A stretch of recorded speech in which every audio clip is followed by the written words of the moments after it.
મકરપુરા વિસ્તારમાં તુલસીશ્યામ સોસાયટીમાં એક ઇકો કાર ચાલકની ગાડીમાંથી 2 છોકરીઓ પડી જતા એક વિડિયો વાયરલ થયો હતો, જેના મૂળ સુધી અવર વડોદરાની ટીમ પહોંચી છે. ડ્રાઈવરનું નામ પ્રતીક પડિયાર છે અને માલિકનું નામ જિગ્નેશ જોશી છે. ડ્રાઈવરનું કહેવું છે કે પાછળના વિન્ડોની હેન્ડલ બગડી હતી, તેના કારણે છોકરીઓ નીચે પડી હતી. વારંવાર ઓનરને કર્યા પછી પણ તેને રિપેર કરવામાં નથી આવ્યો હતો કે જેના કારણે બાળકો નીચે પટકાયા હતા.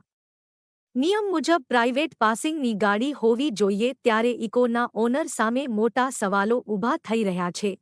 મકરપુરા પોલીસ સ્ટેશનની ટીમે ગણતરીના કલાકોમાં જ આરોપીઓ સુધી પહોંચી ગઈ હતી અને તમામ દસ્તાવેજો ચકાસી આગળની કાર્યવાહી હાથ ધરી છે. આ છોકરાઓ સ્કૂલે ગયા ઉપર તો છોકરાઓ પાછળ બેગ એ કર્યું ને એના માટે અપગોલ કરી દીધું. એના કારણે ખુલી ગયો દરવાજો. એના માટે આ વસ્તુ કર્યું. દરવાજો બંધ કર્યો હતો, લોક કર્યો, બંધ ધક્કોમાં ફૂલ કરી દીધો.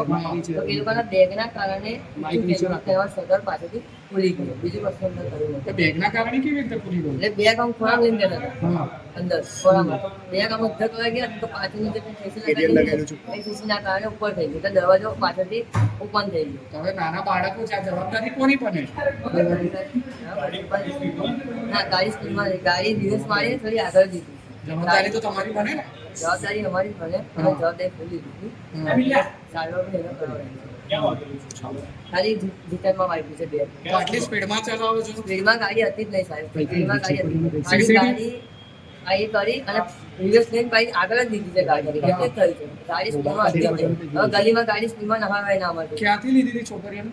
છોકરીઓ નિવલા સ્કૂલમાંથી લીધી. અને ઘરે મૂકવા જતા? હા, ઘરે મૂકવા જતા. ઘર ક્યાં આગળ છે? સમૃદ્ધિ વિલામાં. વાનને ઉપર કેરિયર નતું, કેરિયર અચાનક લગાવી દીધું. કેમ પછી લગાવી? લગાવ્યો રાતે. ઓનરની ભૂલ.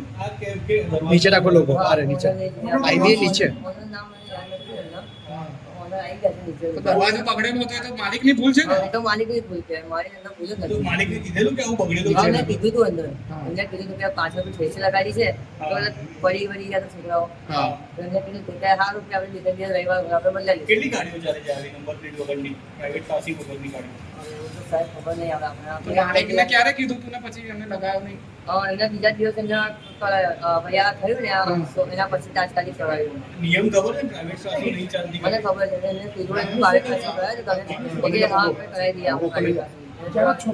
લઈ લો ત્યારે આપણે કરાવી દઈએ કે સારું કે આપણે પ્રાઇવેટ પાસિંગ કરાવી દઈએ. જ્યારે છોકરાનું વાગ્યું તમે સ્કૂલમાં જાણ કરી કે આ મારી ત્યાં છોકરીઓ પડી છે, ચોખ્ખું વાગ્યું છે? ના, એ જાણ કરવા બીજા દિવસે જાણ કરવા ગયા હતા પણ નહીં કરી અમને જાણ. એટલે પેરેન્ટ્સ અમે ઘરે વાત કરી. પેરેન્ટ્સે કીધું હવે બધું કે આવી રીતે ગાડી સાથે રોડ ભૂલી ગયો એના કારણે પડી ગયો. શું નામ તારું? નાના પ્રતિક.